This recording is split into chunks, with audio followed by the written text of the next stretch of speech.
E aí eu estava me lembrando de um texto que eu publiquei essa semana no meu blog. Eu não sei se você sabe que eu estou escrevendo agora no blog, né? No blog do flaviosiqueira.com. Os meus textos agora estão lá. Às vezes eu compartilho trechos dele no Facebook, mas o Facebook não tem sido a minha plataforma de textos, e sim o meu blog. E esse texto está lá, eu quero ler. Fala da modernidade, fala de ferramentas de controle, fala de linguagens e de verdades, e eu quero compartilhar e refletir sobre isso contigo. E o texto começa falando sobre uma nova tecnologia que eu li nessa semana para multar. Essa tecnologia é vigente desde 2017 em São Paulo. E ela faz o seguinte, ela calcula o tempo que o carro leva para percorrer entre um farol e outro. Se for mais rápido que a média, chegando no outro, o carro é multado. E aí eu li sobre isso e havia alguns comentários de pessoas dizendo o seguinte: mas é muito simples, não quer ser multado? Respeite as leis. Mas não é sobre isso que eu estou falando. A questão é o nível de controle que estamos cada vez mais submetidos. E a gente pode não perceber, isso pode parecer teoria conspiratória, mas estamos expostos a um nível de vigilância, de controle, de tangenciamentos absurdos. Por exemplo, você já leu a quantidade de concessões que você aceita quando baixa aplicativos como o Waze, por exemplo? Aqui vão algumas concessões que você faz.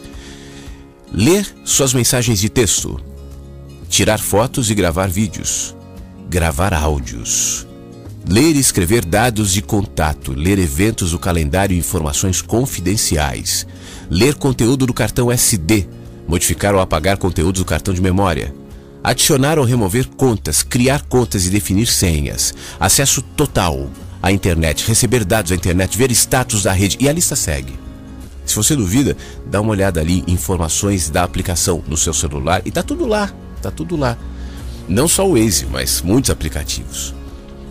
Ninguém discute facilidades de aplicativos como o próprio Waze, e a gente acaba aceitando, mas em nome de facilidades, do cumprimento da lei, da segurança, o que é que estão nos empurrando? Em que nós estamos nos transformando na medida em que nos expomos a um controle de tal maneira? Especialmente depois dos atentados em Nova York, em 2001, no World Trade Center, a espetacularização do terror, nós nos tornamos dóceis com o controle em nome da segurança. E aí as portas foram abertas. Eu me lembro, nos atentados das Torres Gêmeas, quando tudo mudou, a aviação, por exemplo, mudou pra caramba. Eu lembro quando eu era moleque, a gente voava nos aviões comerciais, a porta da cabine era aberta, a gente entrava para ver a cabine e tal. Uma criança, era normal, né? Uma criança chamar a comissária: posso entrar na cabine? Hoje é tudo travado, hoje é tudo com senha, hoje é tudo uma loucura.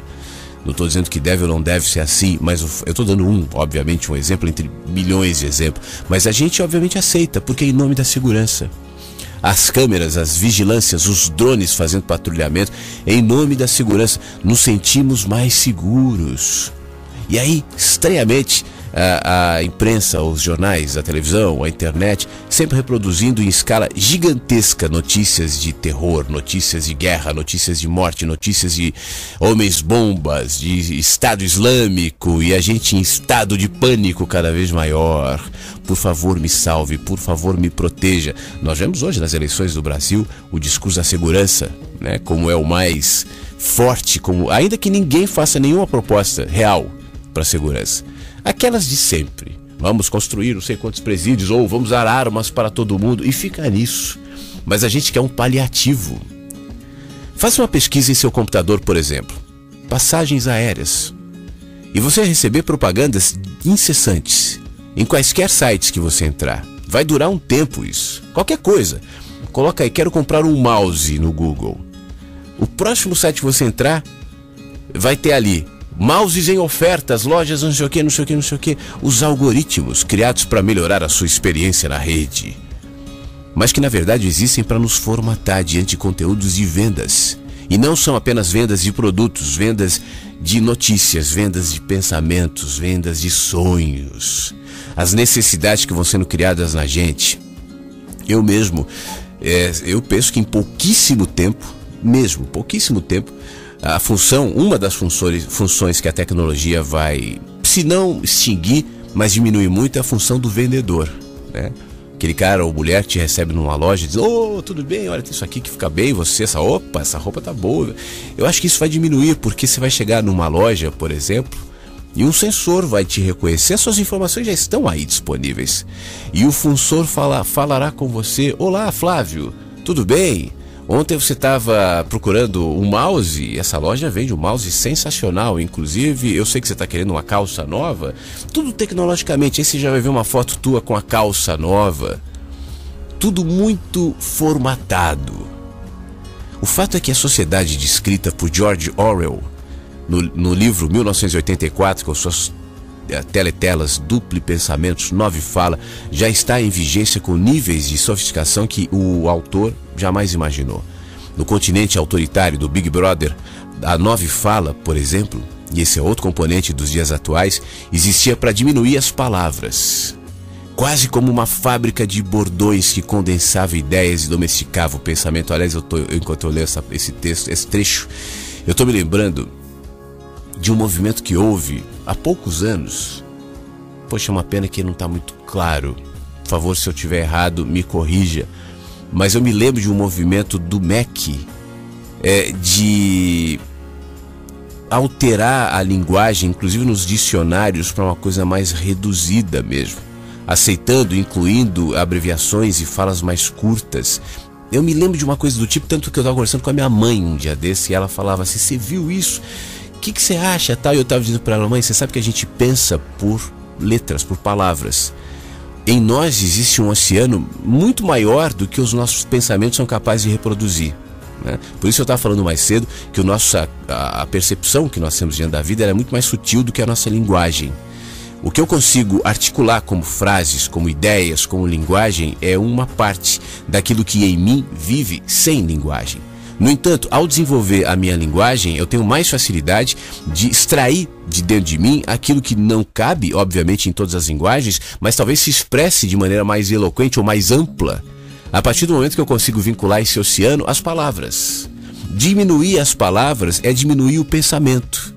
Diminuir o pensamento é diminuir as ideias, os debates e, sobretudo, as nuances. Hoje não tem mais. É esquerda ou direita, é certo ou errado, é bem ou é mal. Sempre. Então, nós já estamos vivendo essa história da 9 fala no continente autoritário do Big Brother, que existia para diminuir palavras, quase como uma fábrica de bordões que condensava ideias e domesticava o pensamento. Por exemplo, um desses bordões da atualidade: fake news. Para mim isso é um bordão, né? Isso é fake news. Poxa vida. Ele tenta classificar não apenas notícias falsas, porque notícias falsas sempre houve. Antes mesmo de Gutenberg, antes da imprensa, sempre houve notícia falsa.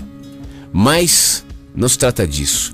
Fake news hoje, de alguma maneira, classifica informações que não se encaixam em determinadas linhas de pensamento. Já reparou, não? Quem mais grita fake news é quem mais dissemina as tais notícias falsas. 9 fala. Veja o caso do patrulhamento do politicamente correto. Isso é algo polêmico, né? Incômodo, mas que pouca gente tem coragem de tocar no que isso significa. Em nome de causas reais, e não se discute aqui as causas que justificam o tal do politicamente correto, mobiliza-se um exército de fiscais histéricos sempre que julgam que alguém ultrapassou seus virtuosos limites. E os seus virtuosos limites não tem a ver necessariamente com justiça, com coerência, mas tem a ver com uma estética de linguagem que foi criada justamente para se fiscalizar o tal politicamente correto. Rotula-se um comentário, uma piada, uma expressão que geralmente é de mau gosto. Eu acho que expressões e piadas de mau gosto, como é que eu lido com elas? Eu não as consumo, eu não acho engraçado, eu não as compartilho. E eu acho que se todo mundo, de alguma maneira, que se sente incomodado com uma piada, com uma expressão, com um comentário de mau gosto, fizer dessa maneira, vai inibir. No entanto, ao rotular isso, se legitima a execução de penas que podem variar entre a execração pública ou aquele limbo de quem pode viver na sociedade, mas sem direito a emprego, respeito, e foram condenados por um tribunal politicamente correto. E por trás dessa histeria toda, temas justos legitimam movimentos políticos e ideológicos que se autoproclamam detentores da verdade. E por isso mesmo, juízes de causas que originalmente não lhes pertencem. Vamos ser mais direto aqui: negros, gays, não entreguem a sua dor, não entregue o seu valor, não entregue as suas mazelas e a sua justificada esperança para reverter um presente de injustiça, de preconceitos na mão de políticos, de ideólogos, de ONGs. Não entregue. Não entregue. Políticos, ideólogos e ONGs geralmente estão interessados em outras coisas. Políticos, ideólogos, ONGs geralmente se alimentam de causas, de massas, para ganharem notoriedade, para ganharem dinheiro e, sobretudo, para ganharem poder. Não entregue, porque são esses que criam a estética, a linguagem, as vestimentas, as comunidades que agora serão incluídas nesse grupinho chamado de minoria, que berrará em nome de uma causa justa, mas que na realidade serve para outros interesses. Criam um próprio discurso, uma estética, uma linguagem que os caracterize como tribo, priorizam pautas que escondem reais interesses e, em nome da virtude, arregimentam soldados. Se alguém contesta os movimentos, ou as suas penas, ou seus representantes, automaticamente é acusado de ser contra as causas. Percebeu como o vínculo se fez de maneira absoluta? Os defensores, os personagens, os representantes de um lado e as causas agora misturadas. Como você se posiciona contra essa linguagem, essa vestimenta, esse discurso, essa estética, esse líder, essa ideologia? Então você é contra a causa. Em um mundo onde a imagem e a reputação são essenciais, raros ousam contestá-los. É mais uma ferramenta de controle. Chegará o tempo em que pensar será obsoleto. E nós estamos criando uma tecnologia maravilhosa, claro, por um lado, aqui na rádio nós estamos usando uma tecnologia, mas emburrecedora por outra, especialmente porque a tecnologia e a linguagem, sobretudo, têm sido ferramentas desenvolvidas para o controle. Nós aceitamos passivamente conteúdo digital, enquanto desaprendemos a pesquisar, questionar e a duvidar. Lemos mais GIFs e menos livros, mais memes e quase nada de poesia, muitos bordões e pouquíssima lucidez. Na rede brigamos, combatemos, elegemos heróis e inimigos de causas que não sabemos direito quais são. Aceitamos a substituição das palavras por apressados bordões, até que sejamos uma massa tão homogênea que qualquer deformidade logo vai ser percebida e excluída. Percebe? Enquanto isso, os filósofos da autoajuda seguem no discurso de formatação para que você produza mais e pense menos. Eu confesso que eu sou pessimista em relação ao futuro e pessoalmente eu vejo uma sociedade cada vez mais sequestrada, manipulada por sutilezas que geram medo, raiva, compulsões. As necessidades são instaladas artificialmente para que depois facilidades ou facilitadores sejam vendidos como necessários e a gente vai, a gente quer, a gente pede, a gente compra. Muitas vozes, poucas falas, muita discussão e pouco debate. Mas apesar do pessimismo, eu creio no poder de cada indivíduo que lucidamente resiste. E enxergar é um primeiro grandioso passo. Por enxergar, eu estou me referindo a entender esse sistema, a entender como as coisas são, a não negar para nós mesmos, a perceber que a gente realmente está inserido numa teia de controle, numa teia de manipulação muito sutil e muito presente. Sim, não negar, enxergar que isso está presente no meu cotidiano. Não são só os fanáticos do partido político, da religião, não, eu também. De um jeito ou de outro, em mais ou em maior e menor escala, também estou inserido nessa teia. Portanto, como no meu cotidiano eu posso me desvencilhar dela como estilo de vida, como olhar, como pensamento. Ao perceber Os próximos passos serão consequência disso, não fórmulas mágicas, mas atitudes cotidianas de quem reconhece fazer parte desse sistemão, mas não se deixa levar por ele. Historicamente, sempre houve gente que resistiu. E como pôde, manifestaram-se contrariamente à transformação de humanos em rebanhos. Sempre foi assim, mas parece que nos dias de hoje, com a nossa avidez por consumo e a ajuda da tecnologia como disseminadora de informação e conexões, o processo acelerou. 1984 ficou lá atrás no profético livro do George Orwell, publicado em 1949. Já passou muito tempo. E nós continuamos seduzidos por nossos grandes irmãos, pelos nossos grandes líderes, os que nos vigiam e insistem em nos dizer o que nós devemos ser.